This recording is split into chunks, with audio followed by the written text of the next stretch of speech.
एक गांव में मिट्टी के बर्तन बनाने वाला एक व्यापारी लक्ष्मैया था। वही उसके परिवार का व्यापार था। मिट्टी से खाने के बर्तन, भगवान के लिए दिया, मटके, पानी पीने वाले बर्तन, पशुओं के लिए बर्तन, अलग प्रकार के भगवान के मूर्ति, खिलौने बनाते हुए वो जी रहा था। लाभ ना आने के बावजूद और उसके बीवी बच्चे के हमेशा ना कहने के बावजूद भी वो उसी व्यापार में भरोसा रखता था। अलग प्रकार के मिट्टी के बर्तन बनाते हुए वो उसी काम में निमग्न हो जाता था। लेकिन समय बदल गया है। पहले की तरह कोई भी अब मिट्टी के बर्तन नहीं खरीद रहा है।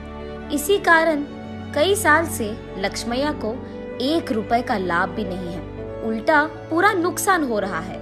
इसी कारण वो यही हमेशा सोचता था कि काम में कुछ नया करना होगा और उसी सोच में पड़ जाता था।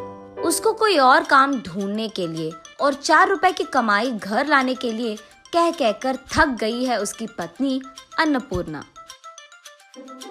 और उसके बच्चे, आज के दिन में कौन खरीदेगा पापा ये आपके मिट्टी के बर्तन? आप वो काम छोड़कर हमारे साथ शहर आ जाइएगा, वहाँ आपके लिए अच्छा काम हम ढूंढ कर रहेंगे। ऐसे भी बहुत बार बोलकर देख चुके हैं, फिर भी नहीं माने लक्ष्मैया। और इस कारण बच्चे लक्ष्मैया से कुछ कहना भी बंद कर दिए। एक दिन लक्ष्मैया धूप में काम कर कर के थक कर वही मौजूद मिट्टी के मटके में से पानी लेकर पी रहे होते हैं। हाँ, इस गर्मी के मौसम में ठंडे पानी के लिए मिट्टी के मटके रखते थे। अब न जाने क्या हो गया लोगों को।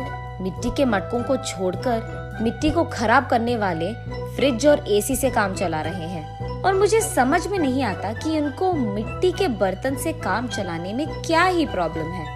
ऐसे सोच में पड़ जाता है और अचानक उसे एक योजना सूझती है। तुरंत उसके बीवी के पास जाकर ऐसे कहता है, सुनो, मुझे एक अच्छा योजना सूझा है। क्या है वो? अगर हम मिट्टी से फ्रिज तैयार करें तो कैसे रहेगा? लगता है मिट्टी में काम कर करके आपका दिमाग भी मिट्टी का बन गया। अरे, ऐसे क्यों कह रही है? तो फिर ये कैसी बात हुई? मिट्टी से फ्रिज कौन बनाता है? पागल हो क्या तुम? अरे, ये बेवकूफी की बात नहीं है। सोचो एक बार, मिट्टी के मटके में कुछ भी रखो तो ठंडा रहेगा ना। तो फिर अगर मिट्टी से हम फ्रिज बनाएंगे तो उसमें भी चीजें ठंडे ही रहेंगे ना। ए, चलो आप यहाँ से। मेरी बात कब मानते हो वैसे भी। चलो जाओ तुम यहाँ से, जो करना है कर लो। ऐसे कहकर अन्नपूर्णा वहाँ से चली जाती है। अगले दिन लक्ष्मैया बहुत कोशिश करके एक छोटा सा मिट्टी का फ्रिज बनाता है। ऐसे ही कुछ फ्रिज तैयार करके उस गांव के बाजार में लेकर जाता है। वहाँ वो एक भीड़ को इकट्ठा करके, ये मिट्टी से बना हुआ गरीबों का फ्रिज है, इसमें पानी डालने से ये खूब चलता है। इसके अंदर रखे सारी चीजों को ठंडा रखता है। ये 2 परतों में रहता है और बीच में एक खाली जगह रहता है। उसी जगह को हमें पानी से भरना होगा। इसी कारण बाहर का तापमान न अंदर आएगा और अंदर का तापमान कम नहीं होगा। ऐसे वो उसके हाथों से बनाया हुआ मिट्टी का फ्रिज कैसे चलता है ये भीड़ को समझाता है। और क्योंकि उस भीड़ में से कुछ लोगों को ये बहुत अच्छा लगता है, वो लक्ष्मैया के पास फ्रिज को खरीद कर वहाँ से चले जाते हैं।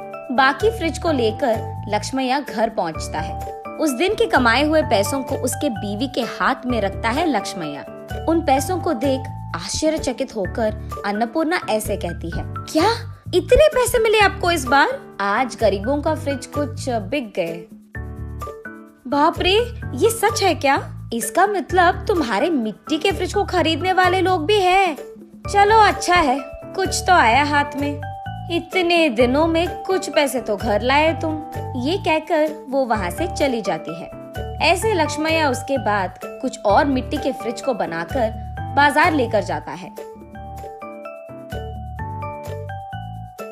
कुछ दिन बाद सारे जिला में ये बात फैल जाती है कि लक्ष्मैया का गरीबों का फ्रिज बिजली के बिना ही चलती है। इस कारण लोग सारे लक्ष्मैया के घर सीधा पहुंचकर गरीबों के मिट्टी का फ्रिज खरीदकर वहां से चले जाते थे। इसी कारण एक ही झटके में लक्ष्मैया का व्यापार बहुत बढ़ जाता है, लाभ भी मिलते हैं और काम करने के लिए लक्ष्मैया उसके नीचे कुछ लोगों को नौकरी भी देता है। ये सब देख अन्नपूर्णा अपनी आंखों का भरोसा ही नहीं कर पा रही थी। शहर में कुछ तो भी काम करवा देंगे आपसे, कहने वाले उसके बच्चे भी आज लक्ष्मैया के हाथों से बनाए हुए मिट्टी के फ्रिज को शहर में बेचने की व्यापार शुरू करते हैं। ऐसे लक्ष्मैया को उसके मेहनत का फल मिलता है, वो अमीर बनता है और खुश रहता है।